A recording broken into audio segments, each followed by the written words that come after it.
Welcome back to Fuck. Where do we start? Today we have another special guest. His name is Evan, and he does things that I'm not honestly really sure about. So we're going to give the mic to him and kind of have him take it away. Sound good? Sounds good. All right, Evan, go ahead and introduce yourself. Yeah, my name's Evan. I am a mindset and psychedelic coach. Here to talk about all things mental health and psychedelics and how I got here. I love that. I love that. So I actually met you going to one of your events that you co-hosted with my friend Keys, Yeah. and I loved it. That was my first time meeting you. Yeah. So then that event, it was like a flow state event. So this whole flow state thing has been like a pretty recent passion of mine.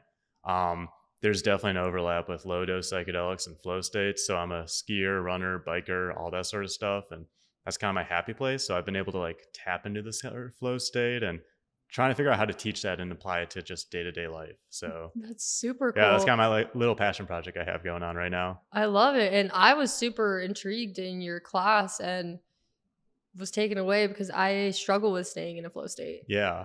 It's hard. Yeah, it's hard. And that's where it's a lot of just experimentation. It's been years of just me playing in the mountains and saying like, oh, I like this song and I like this music. And I'll be running down the mountain like dancing like an idiot, but I tap into this flow state. Next thing you know, I'm 20 miles into my run, just like that. And it's crazy. You like don't even realize it. Oh, yeah. Because you're having fun. Yeah, and exactly. You're in tune and you're aligned with your passion. Exactly. I love that. And that's the metaphor for life. Just find your passion and keep following that. I love it. So you say this is a new passion project. What brought you on to start exploring like the flow state more? The flow state stuff I've always, since I moved to Salt Lake, I've always been able to sort of tap into it. Like I said, I've been like a big runner. Like I'm kind of like crazy. Like for me, it's not uncommon to just go off in the mountains and do like a 14 to 16 hour day. Like it's psychotic. It's not like a normal thing. But you have fun. Some parts of it are fun. Oh man, that. the warm shower at the end of the day is amazing. Let me tell you. I bet, yeah. But I started to like explore that more. I kind of used it as an escape at various points in my life, and then kind of realizing why I enjoy doing it so much. And I kind of deconstructed and worked backwards. And it was like, okay, why am I enjoying this so much? Like, why is this so fun for me? I was able to find the elements of that. And then I started incorporating psychedelics, like micro to kind of low dose psychedelics, to help me tap into that flow state easier. And it's awesome. It's just, you're there, time goes by, you're just like in this happy place. I'm in moments when I'm biking down the mountain and or skiing, and I'm like, there's nothing else I'd rather be doing. Like, this is it. This is You're my just life. happy. This is it. Yeah. Yeah. And how do you teach other people to tap into that and use the microdosing? Yeah. Like how? This is the new thing I'm trying to figure out right now. Yeah. For me, I think a lot of it is figuring out your triggers. So for me, a big trigger, music is a big trigger, movement, and there's a bunch of like other smaller triggers I have, and that's just come from a bunch of like experimentation and play. So I tell people like figure out what you enjoy doing and to kind of deconstruct that. So I have a friend that really, really loves cooking, and that's his flow state. And I was like, okay, what about the cooking like brings you in that flow state? And he was talking about how it's that idea of like following the recipe, watching it come together, this sort of like systematic approach. So he took that same mindset and he applied it to his work life, and he was able to get his work done like way faster, found way more enjoyment in it because he was able to deconstruct the sort of like big picture themes around it. So yeah, follow your play, follow your flow, find kind of the bigger themes around that of why do I enjoy doing this and work backwards. And that's kind of how I found flow state. I'm sure there's more sciencey ways you could do it, but for sure. I feel like experimentation tends to be the best and most fun way to do it. I think experimenting is fun, especially when you're trying to learn. Yeah. And trying to tap into that part of yourself that you're trying to figure the fuck out. Oh, like totally. Genuinely. Yeah.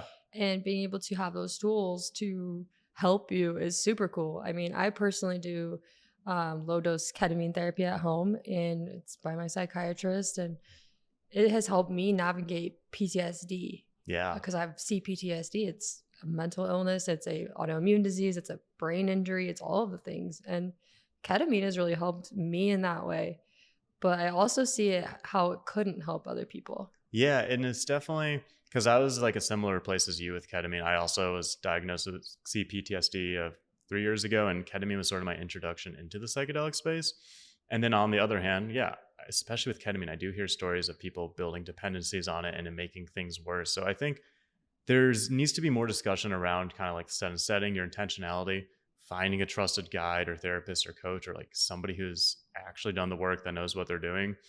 I was talking with a friend earlier today, and they were talking about this person that they just went off and did like a bunch of mushrooms, and it made their diagnoses and made their mental health like way worse, because there isn't like this sort of like container of, working through and processing these things. So psychedelics are great if you're using them in the right context, but you have to make sure you're using it in the right context. Well, and you have to do both. You have to, do the psychedelic and then actually work through whatever you went through during that time. Yeah, totally. And sometimes that's scary. Oh, all the time is scary. Yeah. Yeah, no, it's never easy. I'm like, holy shit, I have to live through that again. But with me, the ketamine makes me not feel it. Yeah. It helps me understand it. Yeah.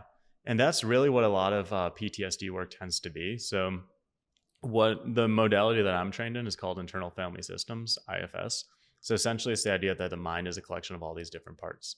And that's really cool, especially in the context of PTSD or addiction or all these sort of labels, is it kind of gets rid of this idea for labels. So especially with PTSD, the whole idea of IFS isn't necessarily about changing things. It's really about just witnessing these parts, witnessing this part that's stuck in this traumatic event or experienced this thing, and not trying to do anything about it, just trying to understand and like fully explore that. And that's where psychedelics can really help you to access those states of just witnessing and exploration.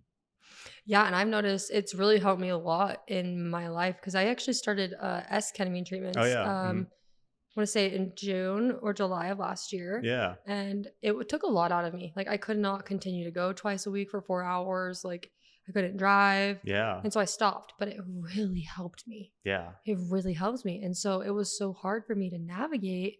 How can I continue doing this and still live my life and function, when in reality there's lots of options, right? Yeah. I think something that's overused here in Utah is the IV ketamine. Personally, I think that's such a high dose of psychedelics that nobody would know what to do with themselves, especially being in a setting where you're not with a coach, or, you're not with somebody who's done it, experienced that inner work. Yeah, and there's like with the ketamine model too, there's a bunch of different approaches for it. So there's the psycholytic dose, which is more kind of that low dose. So a lot of times those come in troches, which if you're not familiar with, is kind of like just ketamine hard candy. Yeah, it's very nasty. Yeah, I hate them. But a lot of therapists are using them as like this ketamine assisted therapy model, where the patient takes a troche and it's kind of like that psycholytic. You feel like a little anxiety come off, you feel a little load come off, and you're able to like talk through things. And then you have the full on psychedelic dose, which is like what you're talking about. That's the IV or IM, is that like full, maybe like somewhat K-holy, but like very psychedelic experience. And that one, yeah, you definitely should not do that at home. That's one where I definitely recommend, you're being with an experienced person, ideally a therapist or guide or something. But yeah, and like, not to say one's right or wrong, but it's totally personal dependent too. Yeah. Because not everybody wants to have the psychedelic experience. It's just really hard experience for a lot of people. There's a lot of value at that low dose, like psycholytic dose too. And essentially, like in my mind, with psychedelics and with trauma sort of work, I tend to take the gentler approach. Kind of what your system is willing to allow is the one that's going to be good for you. If you just blow past your parts and all your protectors and say, I'm just going to do a full on crazy psychedelic trip, and you're not ready for it, it is going to make things way worse for you. Oh, it's not going to be a good time Nope. at all. I mean, Nope. and like this last year was my first time ever trying ketamine. I mean, my friends in high school would do it, I'm sure of it. Yeah. But I was never interested in it, because all you hear is horse tranquilizer and you're like, oh, probably Right, shouldn't do that. Yeah. And now I've seen it evolve, and getting that ketamine for me, like, genuinely has helped so much of my childhood trauma. Yeah. And I still lived it, sure, but I understand it now. Yeah. And it's so cool. And that's that witnessing, right? You're able to like witness like the parts of you like in that childhood trauma, and like really just kind of update your system and tell your body like, we're not back in that anymore. We're like evolved and we're older now, and you can start to move on from that. Yeah. Isn't that kind of beautiful? It's crazy beautiful, because I never thought it would be possible for me living with CPTSD chronically, like affecting my health. It's been exhausting. And so that was like my last resource to try. And boy, has it been eye-opening for me, because I've had terrible experiences on psychedelics. When I was younger, dabbled in mushrooms, of course. And the last time I took mushrooms, the person that gave it to me, he said, I gave you a lot more than I said I did.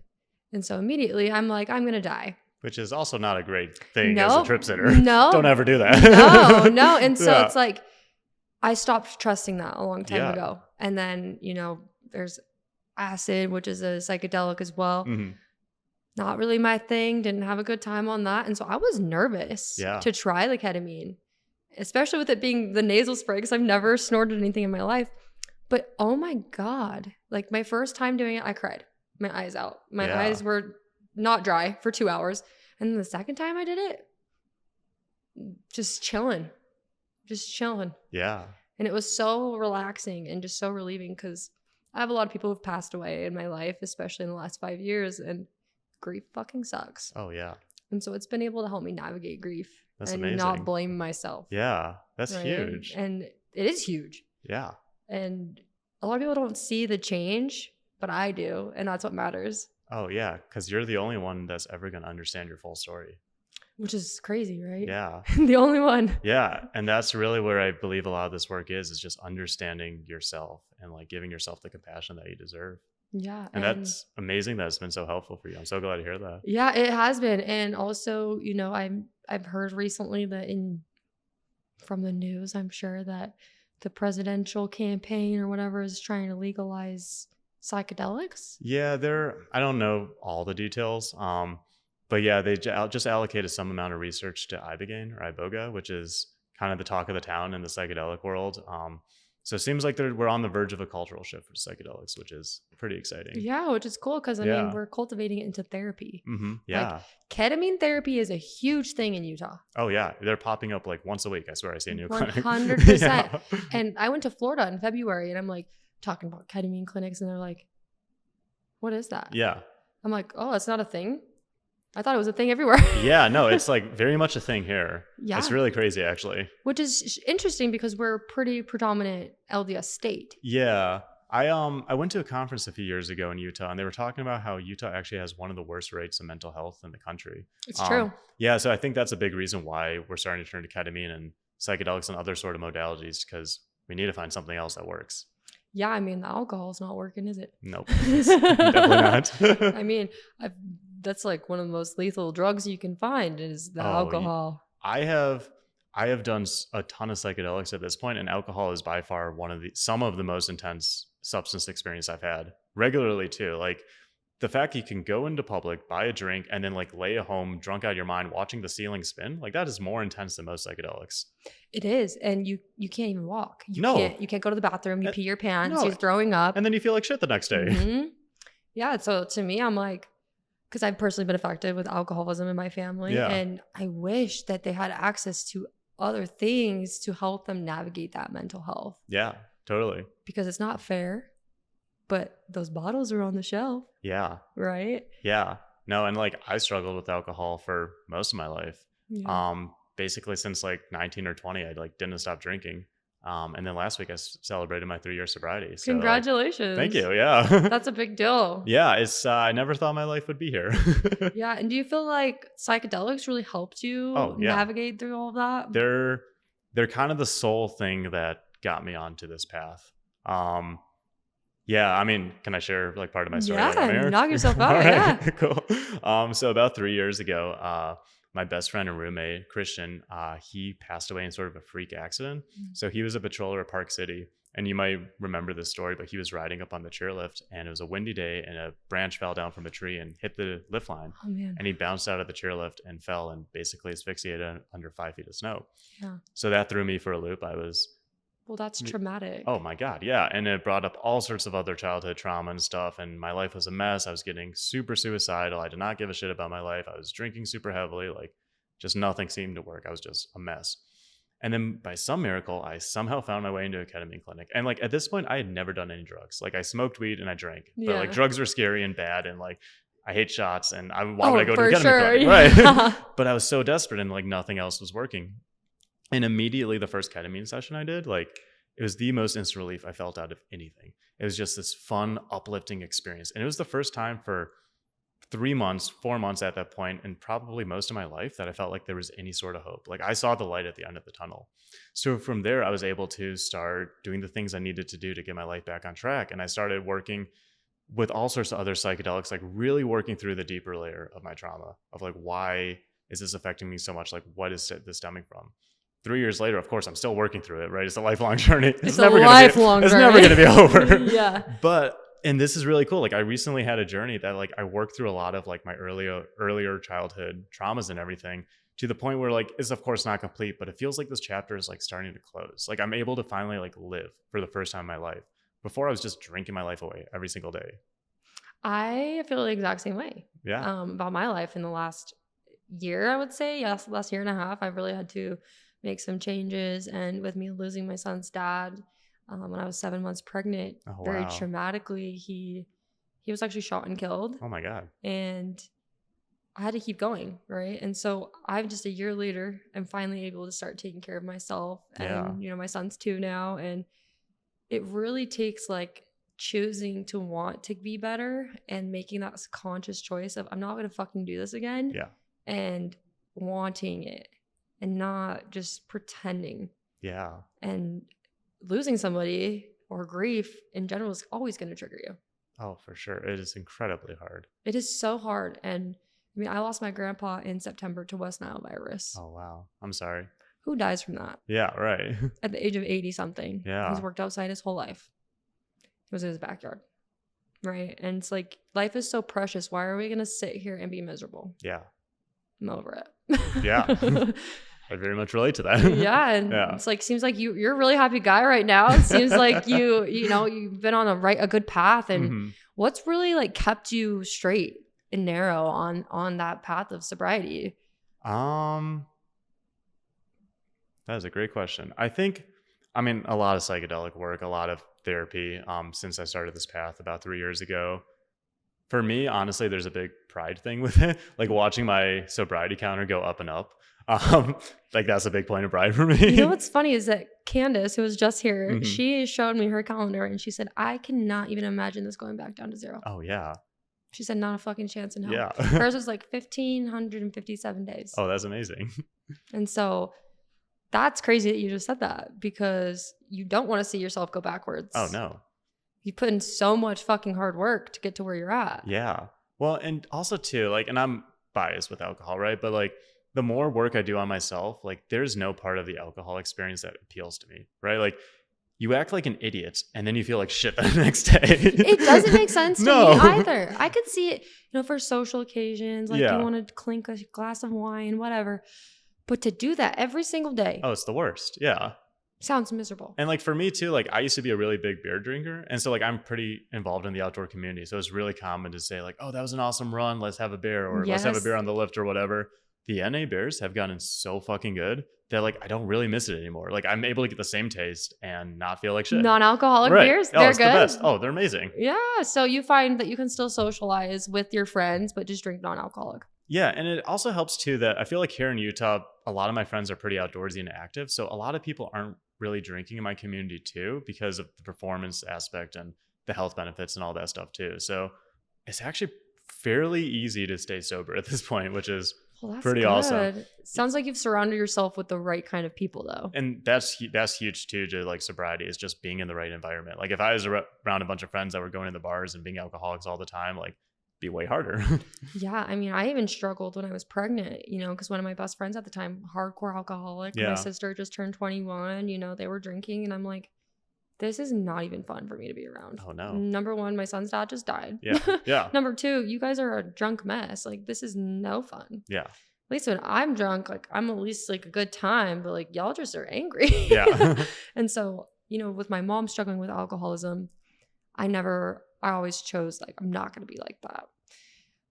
But it's hard. Oh yeah. I found myself at jobs where I fucking hated nearing quitting and I drive myself to the liquor store. Yeah. But I don't get out. That's right? awesome. But I'm not an alcoholic. So why am I going to the liquor store? Yeah. Because it's easily accessible.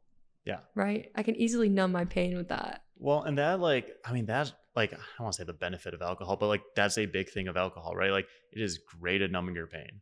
Like when I was going through, when I was super depressed, like I would get drunk and then I wouldn't be depressed anymore. Like that is huge. And that's why a lot of people turn to it. It's like great at distracting. It's great at disassociating, but it doesn't do shit for solving your problems. It makes your problems way worse. It makes them worse. You can get into legal trouble. Oh, yeah. Like you have no idea.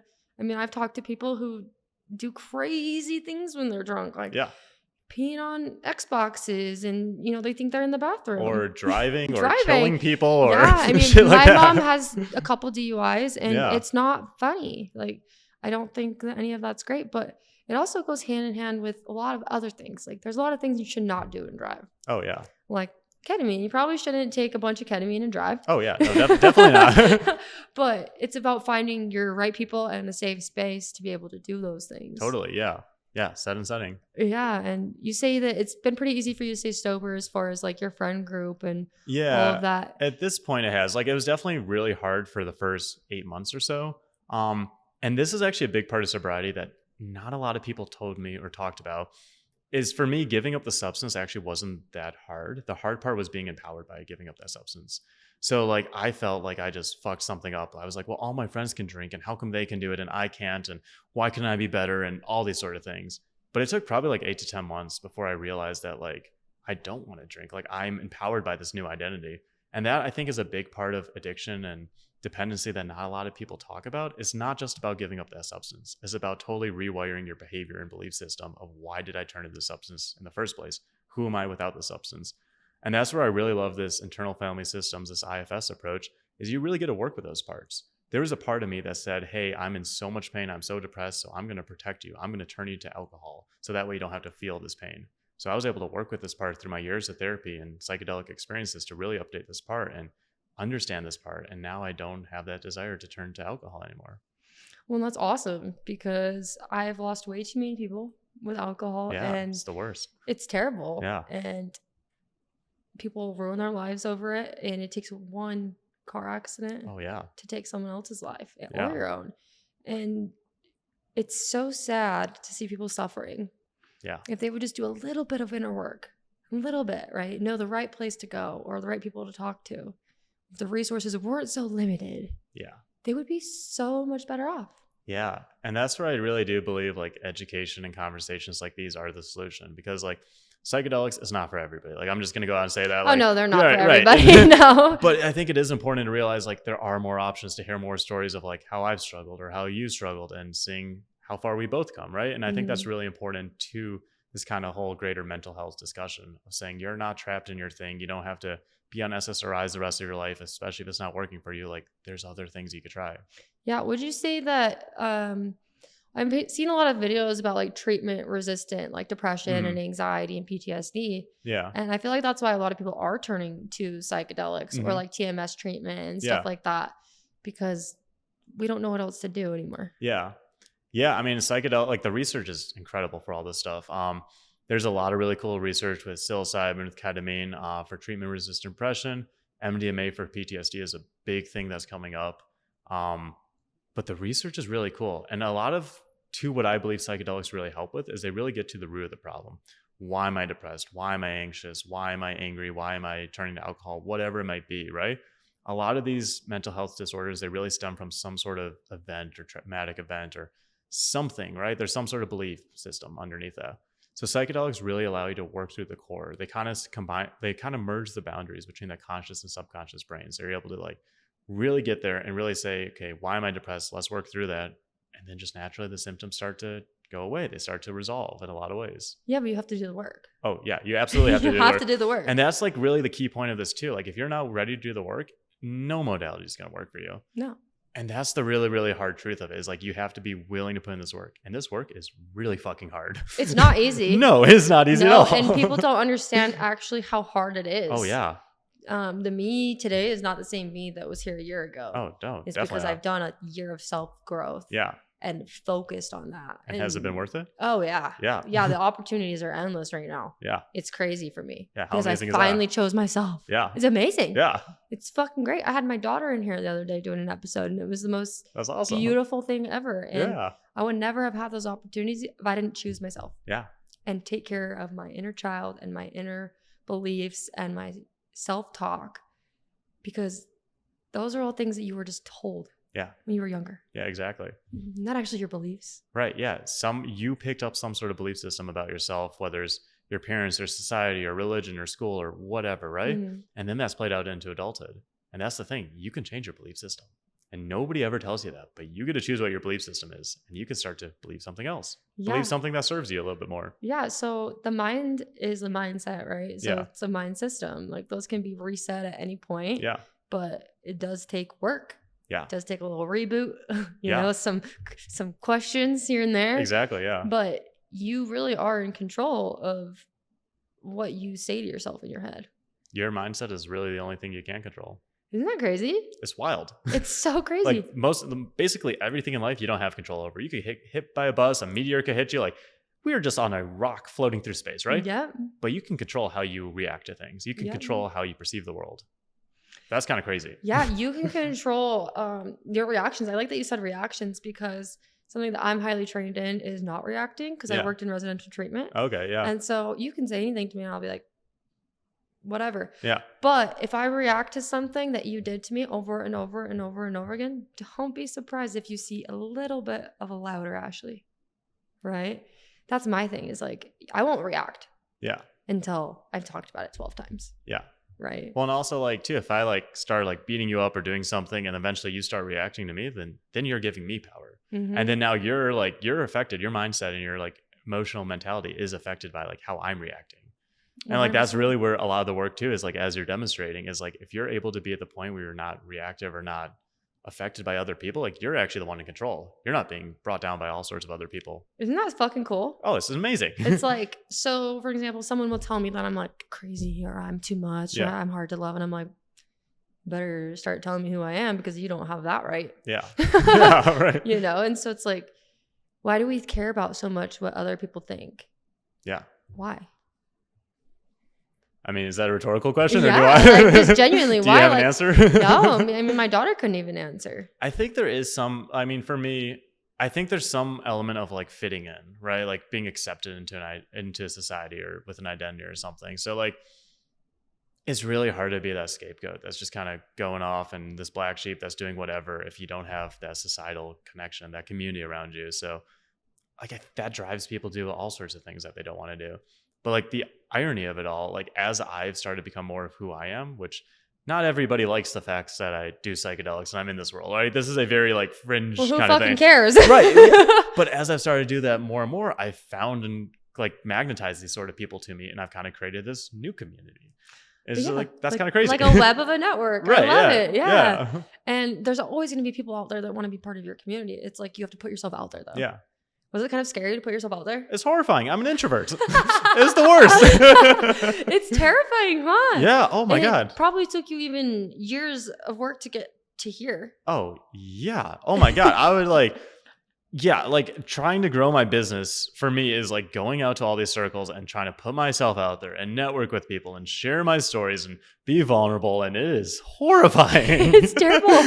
It's like, okay, is this person going to be cool or are they going to leave too? Right. Yeah. But like, that's also the irony of it too. Like the more I'm myself, the more I'm authentic and vulnerable and share my story, then other people open up to me and then they trust me. And then we have this like back and forth mutual respect that's going on. Isn't it cool? It's awesome. It's amazing. So that's what I've really come to like build here and in my business. Yeah. So my business is Come As You Are, and it's kind of like a spin-off with it, which is great. Yeah. A lot of people from my events are coming here. Cool. And what's cool is that a lot of them have the same struggles.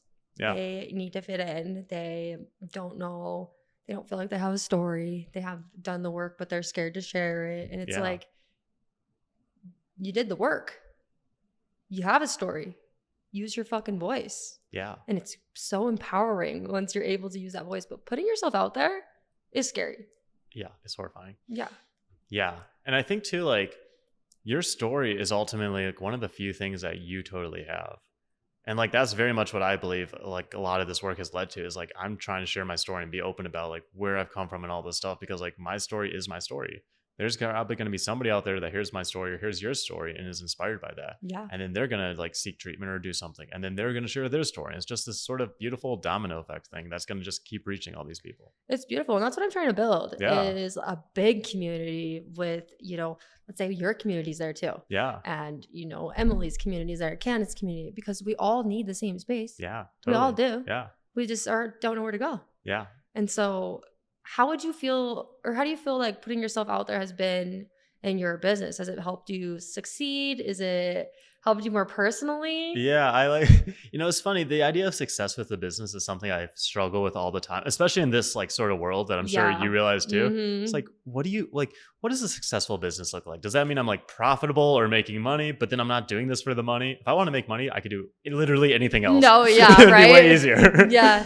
But like, I don't know. I do feel like I have been successful in a lot of ways because I've been able to help people. I've been like working with people for like microdosing or like journey work, or I was doing a lot of education with like microdosing and macrodosing, just psychedelics, a few months ago.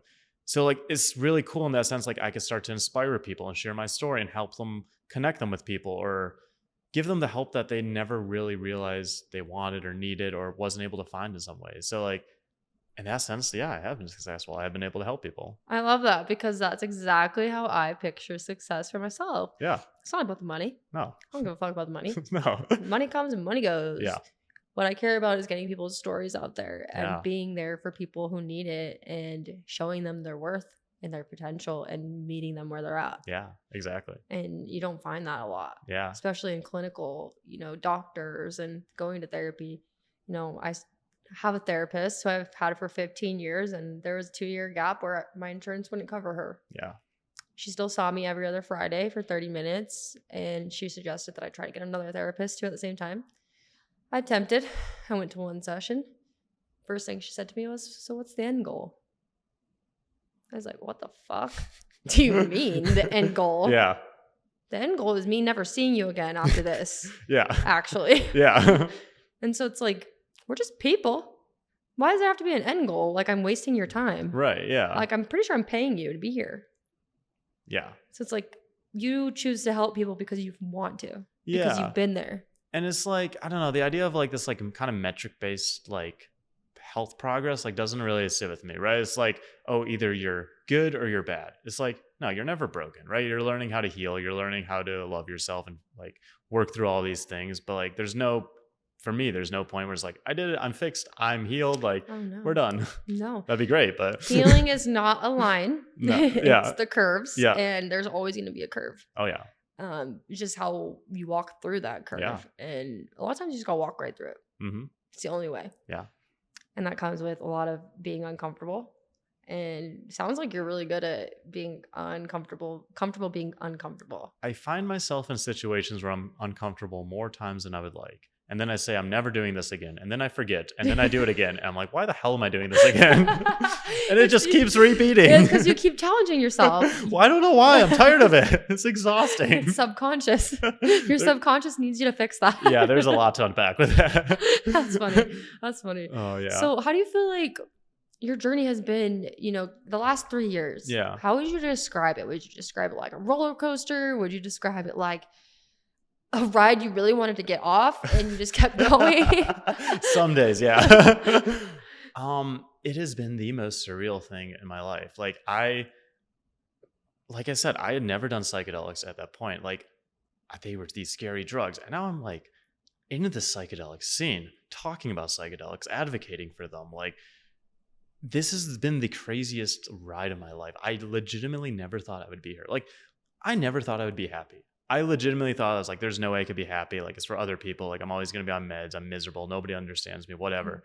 Like, I'm the happiest I've been in my entire life. So you can just see that you're a happy guy. Yeah. And that's great. So It's so cool. no medication? No. That's I'm great. clean. I love it. Yeah. Yeah. I personally do take a handful of meds, but my anxiety is through the fucking roof. Yeah. But I'm working on it, right? I don't want to be on them forever, but I have to be stable enough to where I can handle my emotions without them. And that's like a big thing with meds. Like a lot of people in this alternative healing psychedelic space, they bash on meds. Like I don't have any problem with meds. Like there is a lot of value for them. And if they're working for you to keep you stable, like that's incredible. Yeah. A lot of it's with my anxiety. Yeah. I struggle with the physical symptoms of like nausea and like I was throwing up every morning. And so I've taken a medication called propranolol. Okay, yeah. Which is a beta blocker, but it controls my heart rate. My nausea's gone. It's great. Yeah. But I don't feel like I'm gonna need it forever. Yeah.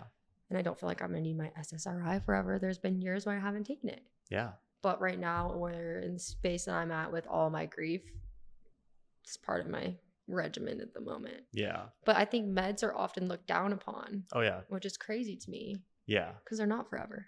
Yeah. I mean, it's really super personal too, right? Yeah. Like I can't say, oh, you should go off and do a bunch of psychedelics, and you can't say you should do a bunch of meds, right? Like it's whatever you need at the moment. I've done tons of meds at all very points in my life. So like I think it's just all sorts of different ways of healing. It's different modalities. Yeah, and it's about where you're at probably with your healing. Oh yeah. And choosing to show up in that way rather than making it like, oh, I need to take my meds or I'm not going to be okay. Yeah, exactly. Right. And there's days where I don't take any meds. And Yeah. sometimes I'm tired, but that's okay.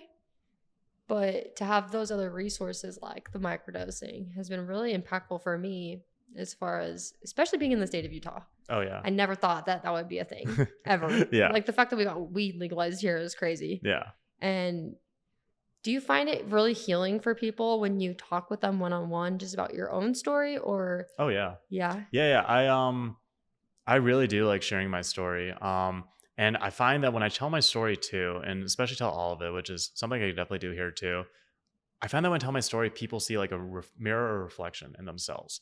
And I could talk about like, oh yeah, you know, when I was going through college, I was drinking super heavy and I had a suicide attempt and all sorts of stuff. And then they hear that and then they're like, wait, that makes me feel heard. That makes me feel seen. Now I'm comfortable sharing about this thing. And then we kind of have this back and forth going on. Mm-hmm. And that's the thing with mental health. Like people think like they're the only ones going through that. Nobody's going to ever understand that. And like, that's partly true. Like nobody's ever going to understand what you're going through.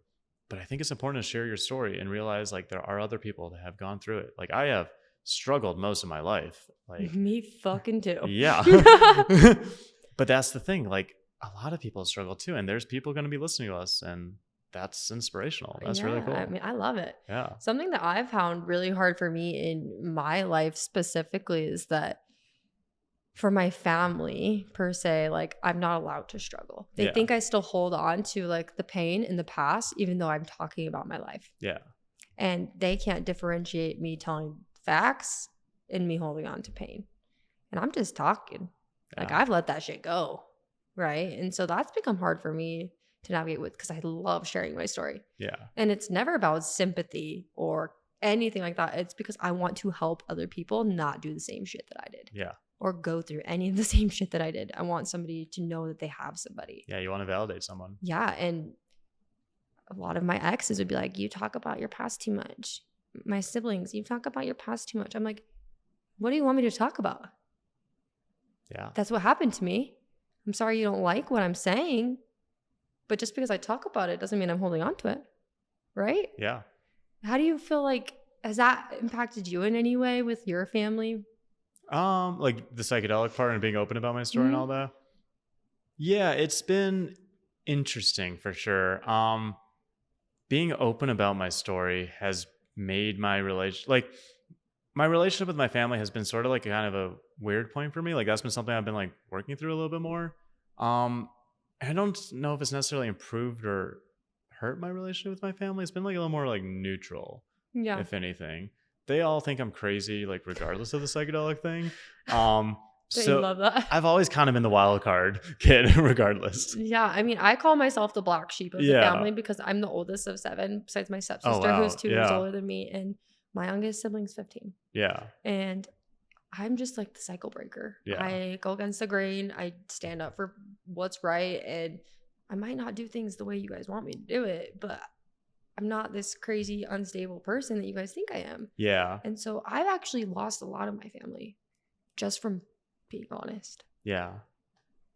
And it's hard. It's really hard. Yeah. I used to never really be open about my mental health with my family. And it's still something I'm like not totally open about. Like I'm trying to like get a little more comfortable with that. But I don't know. For me, that's always been like a weird disconnect. And I'm sure you felt that too. Yeah, I felt like I've never really belonged in that side of the family. For an example, like my dad's side, I'm the oldest grandchild, and I still don't feel like I belong. Yeah, it's because no one believes me. Yeah, and it's hard. It's super hard. Yeah, it's so hard. And when you have nobody that believes you or supports you, you kind of just say, "Fuck you guys." Yeah. Right, because you have that one part, and then like, I mean, for me, and I'm sure you have a similar part, like I have this part that's like, fuck you guys, I don't want to talk to you again. But also like, I want to be part of this family, or I want this connection. So then that feels like there's a rift, at least for me, a lot of times. Yeah.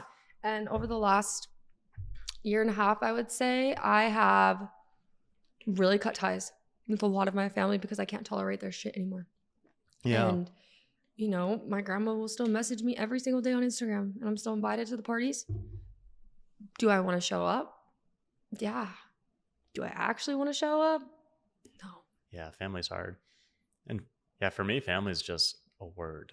And like that's been a big thing I've been struggling with because like When I was younger, I lost both my parents. So like family has Oh, always okay. been one of those things where it's just like, what does this mean? Like everybody like puts a lot of emphasis on like your family's all you have. But like that's never actually been true for me. I feel the same way. Yeah. And I have a big family. Yeah. You lost both of your parents at a young age? Yeah, I lost my mom from cancer when I was 9 and my Oh, dad from a heart attack when I was 13. you poor thing. Yeah. How was that growing up? Oh, it sucked. But like, it's also too like that's where it goes to the trauma point too. Like, I never really thought of anything. Like, I disassociated pretty quickly and just kind of tried to move on with my life. And then I, of course, started getting depressed in teenager and college and didn't know why I was getting depressed. And like, this is where it's so interesting too with our system. I would tell everybody our stories and they'd give me meds and SSRIs. And I had a suicide attempt at one point. I was hospitalized for that and nothing worked. But then when I shared my story with my ketamine guy, he was like, "You don't have depression. You have complex PTSD." Yeah. That was 3 years ago.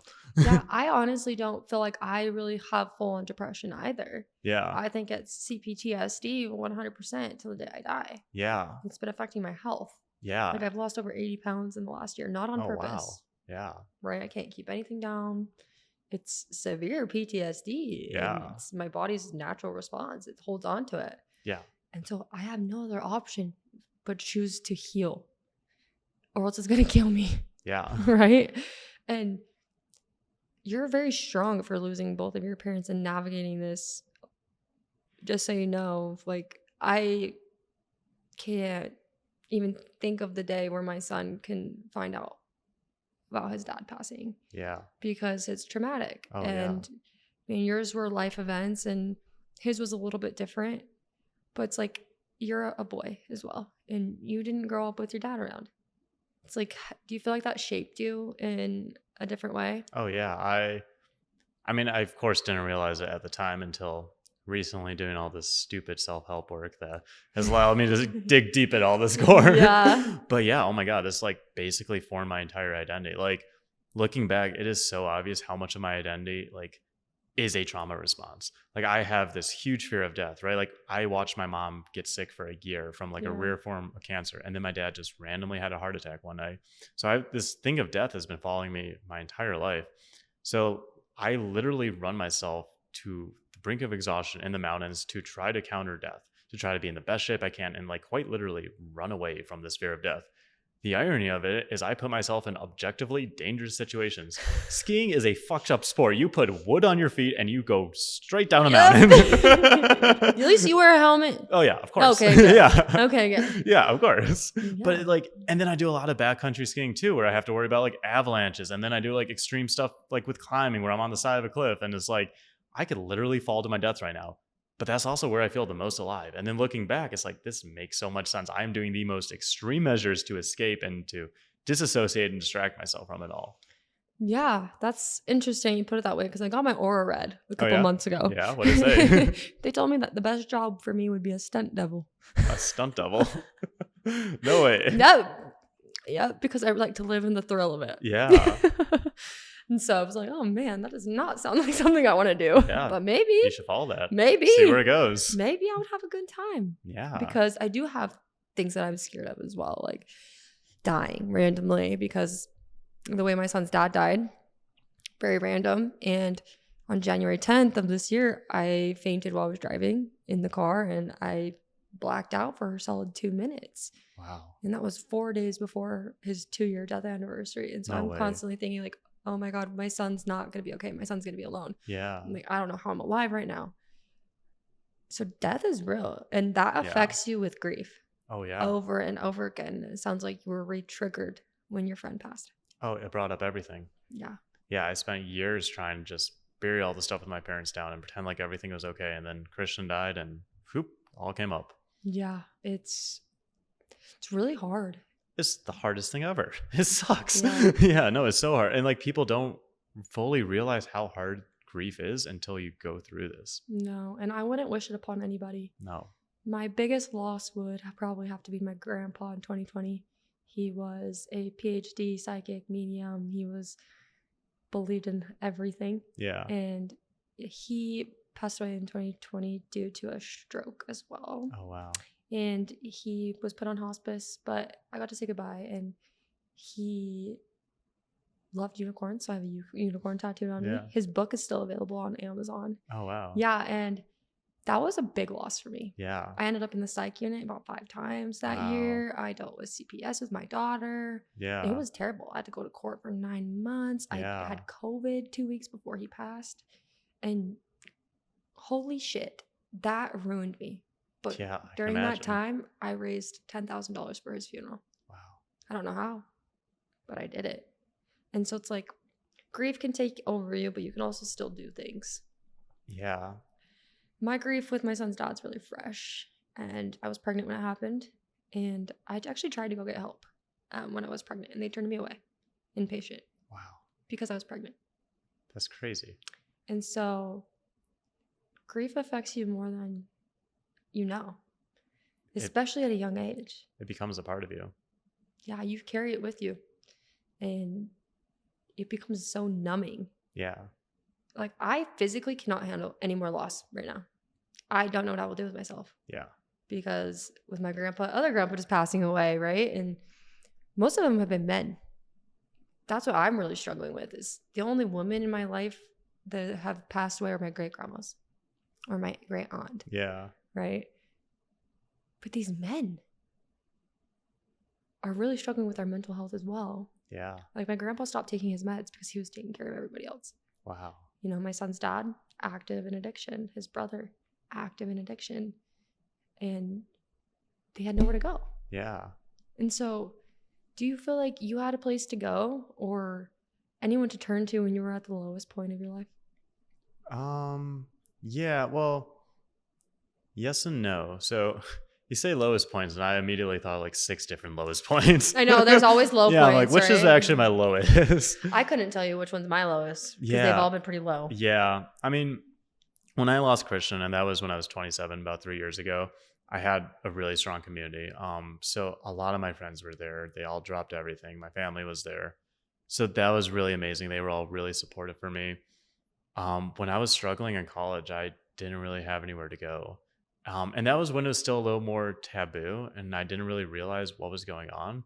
I was like, oh, like I'm depressed and weird, but like this is fine. I can work through it. Like I'm a man, right? Like I'm not gonna show my emotions. Oh man, Right, yeah. I hate that. And that was really hard for me too. And that was also a decade ago. So like I do think there has been more conversations around mental health, like kind of cultivating these communities.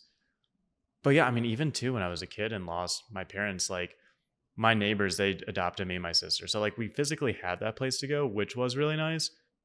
But there really also wasn't the support I needed. And again, that was 20 years ago. Like a lot's changed Yeah, since but you then. still need that at a young Yeah. age, and it goes with you everywhere. Yeah.